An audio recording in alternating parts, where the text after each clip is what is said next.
నావను నడిపించినావే,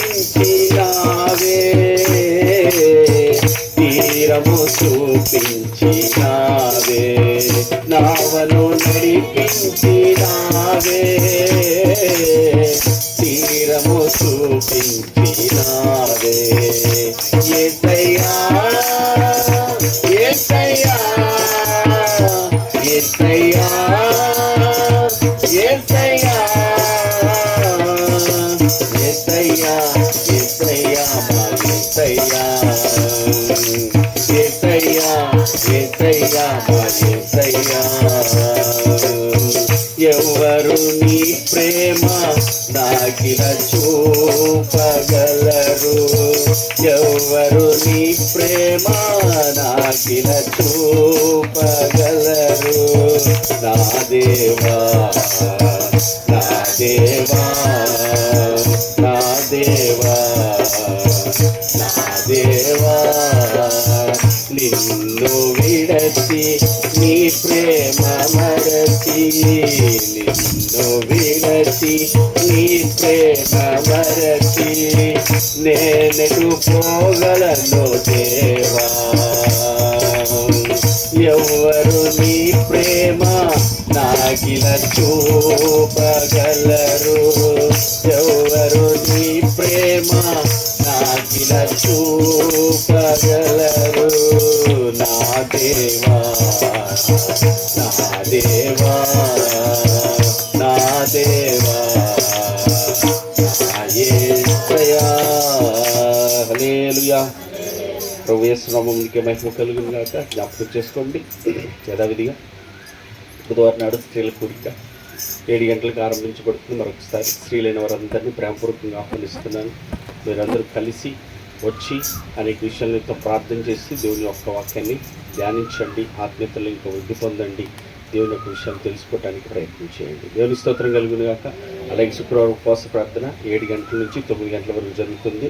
మీరు మీతో పాటు ఇంకొంతమంది ఎవరైతే మీ చుట్టుపక్కల ఉన్నారో వాళ్ళు కూడా తీసుకొచ్చే ప్రయత్నము చేయండి, ప్రార్థన చేయండి. సత్యం నాయన ఇంకొంతమందికి తెలియచేయడానికి ఇదే సువార్త ప్రకటించడం అంటే మీరు చెప్పాలి, లేదా చెప్తున్న దానికి మీరు పాలు పొందులు కలిగిన వారుగా ఉండాలి. దేవుడి స్తోత్రం కలుగును గాక.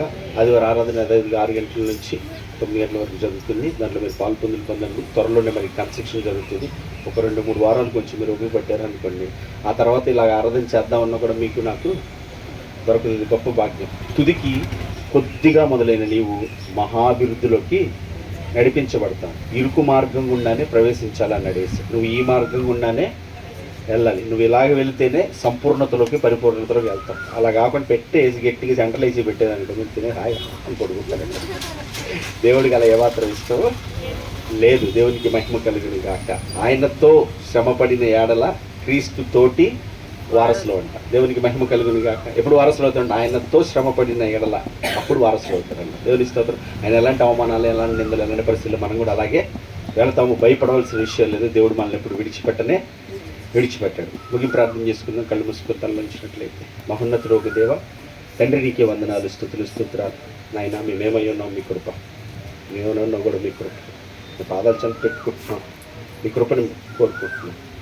ఏం చేయగలం మా వాళ్ళని వస్తుంది.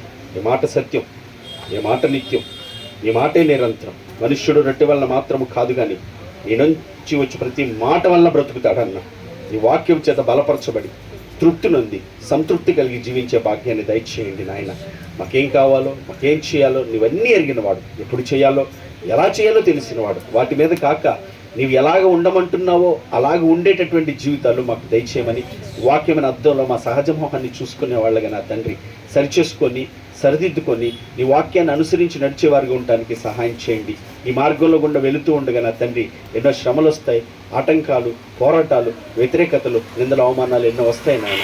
వాటన్ని లక్ష్య పెట్టవలసిన పనే లేదు. శ్రమలే హారం, శ్రమలే శృంగారం అన్నారు నా తండ్రి నాయన. క్రీస్తు నిమిత్తమైన నింద గొప్ప భాగ్యమని ఎంచుకున్నాడు నీ దాసుడు నా తండ్రి నాయన. స్తోత్రాలు. అది గొప్పదని నీ నుంచి నాయన తెలుసుకుంటూ ఉండగా అటు కృపతో బిడ్డలందరినీ నింపండి, బలపరచండి. ఏ పరిస్థితులు ఉన్నారో, ఏ స్థితిలో ఉన్నారో, ఎలాంటి పరిస్థితులు ఉన్నా నీ వాక్యం మాత్రమే ఆధారం చేసుకుని నడిచే కృప బిడ్డలందరికీ దయచేయమని అయ్యా. వచ్చిన బిడ్డను ప్రతి ఒక్క బిడ్డని మీరు దీవించి మీ ఆత్మచేత బలపరిచి మీ చిత్తమును చేటుకు కావలసిన కార్యసాధకమైన నీ క్రియాశక్తిని బిడ్డలు అనుగ్రహించి బలపరిచి నడిపించమని ప్రార్థన చేస్తున్నాను నా తండ్రి. నీ పాదాలు చెంత పెడుతూ నీ కృపకు అప్పగిస్తున్నాను. వాక్య వ్యక్తులు నీ దాసుడు కుటుంబాన్ని బిడ్డల్ని బలపరచండి. నీ నామ మహిమార్థం ఇంకనూ సత్యమును అనేకులకు ప్రకటించడానికి ఆయా ప్రాంతాల్లో, ఆయా రాష్ట్రాల్లో, నీ చేతమైతే దేశాల్లో వాడుకొనమని క్రీస్తునందు ప్రార్థన చేస్తున్నాను. ఆయన ఇచ్చిన పరిచర్య, అక్కడ నిర్మాణం కూడా నీ కృపలో నడిపించండి. ఆటంకాల అడ్లు తొలగించి నాయన ఏ సమయానికి ఏం చేయడానికి ఇష్టపడ్డాడో ఆ సమయానికి సిద్ధపడి ముందుకు సాగటానికి సహాయం చేయమని పనివారు కాబట్టి అందరిలో మీ కృపను తోడే ఉంచి జరిగించు నాయన అని మీ పాదాలు చెంత పెడుతూ మీ చిత్తానికి అప్పగిస్తూ అయ్యే మందిర నిర్మాణ విషయంలో మీ పాదాలు చెంత పెట్టుకుంటున్నాను. సహాయం చేయి. ఎప్పుడు ఎట్లా ఏ సమయానికి నువ్వు చేయడానికి ఇష్టపడ్డావో దాన్ని మేము ఎరిగి ఆ సమయానికి నిలిచి ఆ కార్యక్రమం చేయడానికి మమ్మల్ని బలపరిచి నిలబెట్టండి. మా స్వబుద్ధిని, మా జ్ఞానమును ఎక్కడ ఉపయోగించక నీ ఆత్మ నడిపింపుకు అప్పగిస్తూ ఉండగా ప్రతి విషయాన్ని బట్టి ఎల్లప్పుడూ నీ నామమునకు మాత్రమే మహిమ కలుగునట్లుగా మీరే జరిగించి మీ నామమునికి మహిమ పొంది మీ ప్రజలు నిండారుగా నీ ఆత్మను దీవించి ఆశీర్వదించమని యేసుక్రీస్తు వారి పరిశుద్ధ నామం పేరిట ప్రార్థించి స్తుతించి వేడుకుంటున్నాను పరమ తండ్రి. ఆమేన్. పరలోకమందున్న మా తండ్రి, మీ నామం పరిశుద్ధపరచబడును గాక, మీ రాజ్యం మాకొచ్చును గాక, మీ చిత్తం పరలోకమందు నెరవేరుచున్నట్లు భూమి అందు నెరవేరును గాక. మాకు కావలసిన దినహారనేడు మీరు మాకు దయచేయము తండ్రి. మా ఎడల అపరాధం చేసిన మీరు క్షమించులాగును మా అపరాధాలు క్షమించు తండ్రి. మీ శోధనలో తేక కీడు నుంచి తప్పించండి. ఎందుకంటే రాజ్యము, బలము, శక్తి, మహిమ నిరంతరము నీవే ఉన్నావు తండ్రి. ఆమేన్. యేసు రక్తమే జయం, అపవాది క్రియలయం. ప్రవేశ రక్తమే జయం, అపవాది క్రియలయం. ప్రవేశ రక్తమే సంపూర్ణ విజయం. అపవాది వాని క్రియలకు అనంత నాశనము కలుగును గాక.